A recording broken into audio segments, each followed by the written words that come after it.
Namaste everyone. In today's video, we're going to focus on Muni Patanjali's Yoga Sutra 2.15.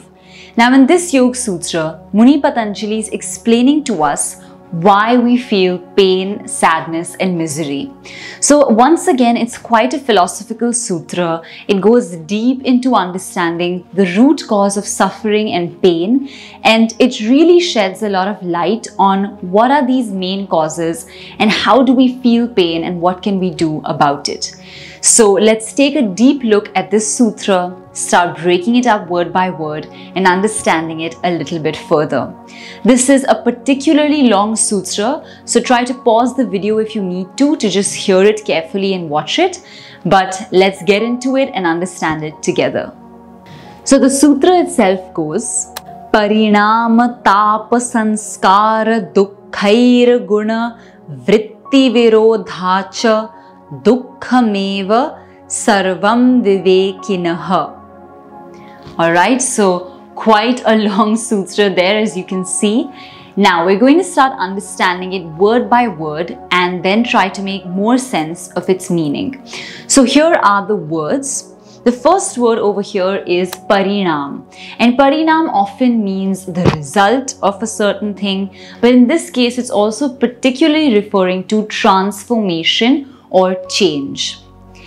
The next word over here we have is tapa, which refers to a lot of anguish, anxiety or a very troublesome inner feeling. Then we come to sanskar, and sanskar refers to the impression, the latent impression that is created as an impact of our actions or our experiences. And then we come to dukkha, and dukkha here, as we've encountered even a previous sutra which was 1.34, here it's really explaining to us what it means to experience sadness or misery. And so dukkha is a very powerful word and it talks about a deep level of sadness.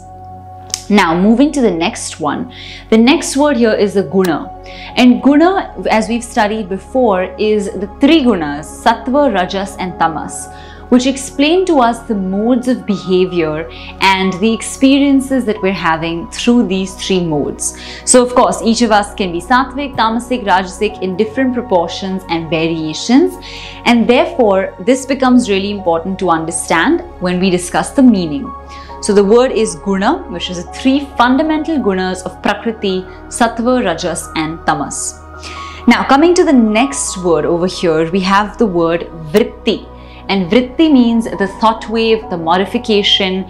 Usually we call it chitta vritti, which refers to the modifications of the mind. And the next word here is virodha, which means conflict, some kind of inability to be on the same page. So a conflict and opposing nature. And then we come to a few more words, which is cha, which means and. Then we come to dukkha once again, which means pain and misery. And finally we come to iva, which means only or nothing other than that. And the last thing is sarva, which means all, absolutely everything, right? So we have sarvam vivekinaha, so that means all of it, everything. And the final word here is vivekinaha, which means discriminating, analyzing and understanding. So it's particularly referring to a person that has the discriminative analytical ability, and this is the entire sutra. So as you can see, quite a few words in there, quite a lot of information in there. Let's try to break it up even further and understand the meaning now.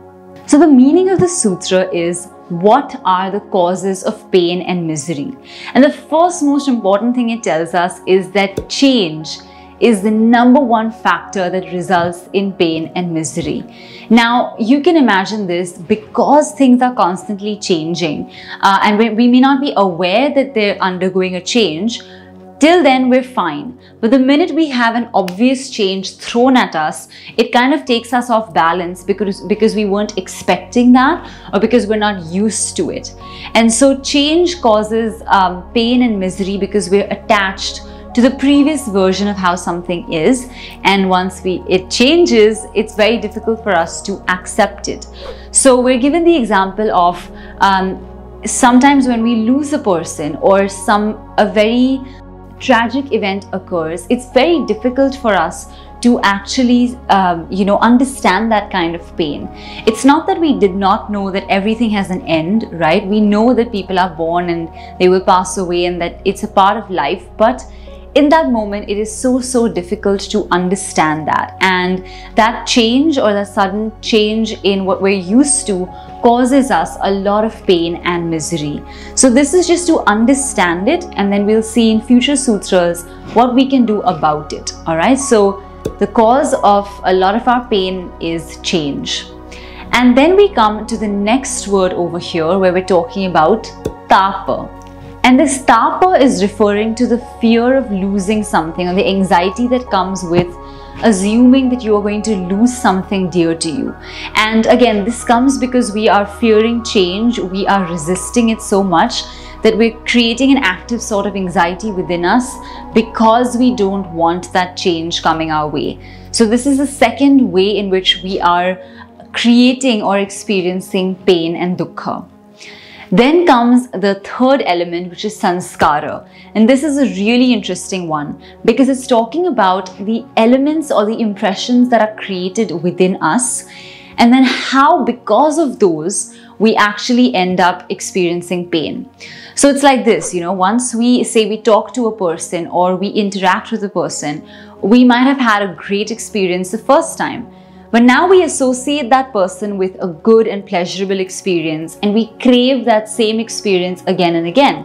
And say the second or third time you meet this person, if you don't have an enjoyable experience, you're kind of thrown off because you're like, hey, I expected that this would be the same as the previous experience, and so why is it not? It would kind of be difficult for us to understand that, and that's why this is so important. It's something we really need to understand and work with, and therefore I think that sanskaras are something that the more aware we become of them, the easier it will be for us to start handling them.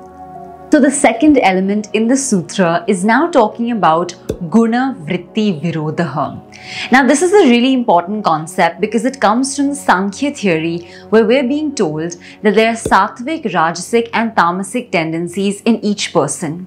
Each of us has a tendency to have either of these qualities as a predominant factor in our disposition and our personalities.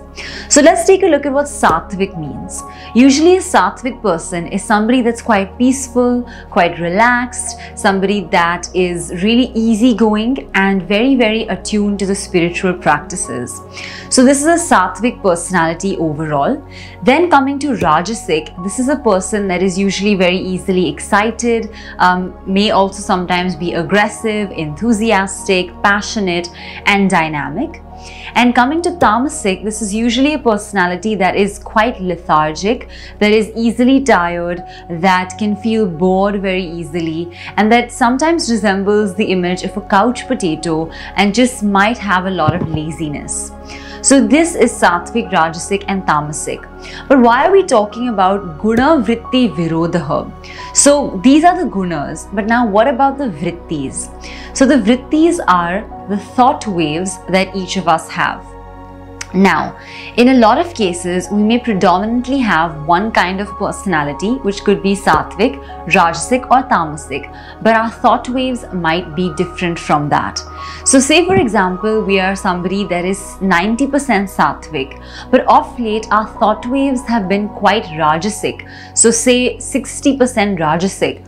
Then there is a mismatch or an inherent difference in who we are as people, as well as the kind of thought waves that are impacting us. So because of that mismatch in your inherent personality or your inherent guna versus the kind of thoughts you're currently having, there tends to be a little bit of a discord and a dissonance. And if that carries on for a long period of time, it could result in dukkha, pain or misery.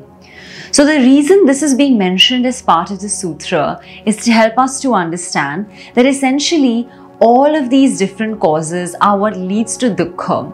But it's not for us to get overwhelmed and think that, oh my God, there's so many different causes.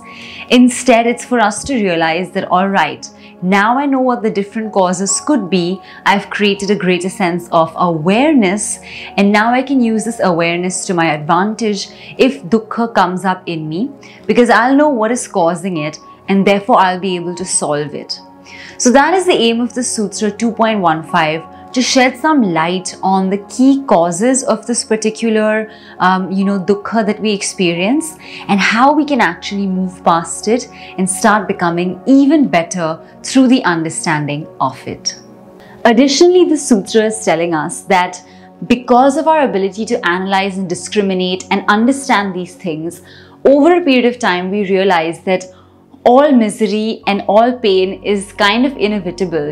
Change is the essence of life. And since as human beings, we naturally feel a sense of pain because of change, it's just something that's a part and parcel of our lifetimes. And therefore, towards the end of the sutra, we are told that, our discriminative abilities and the ability to understand will also help us to see that everybody is affected by pain, and everybody experiences dukkha, and everybody experiences change.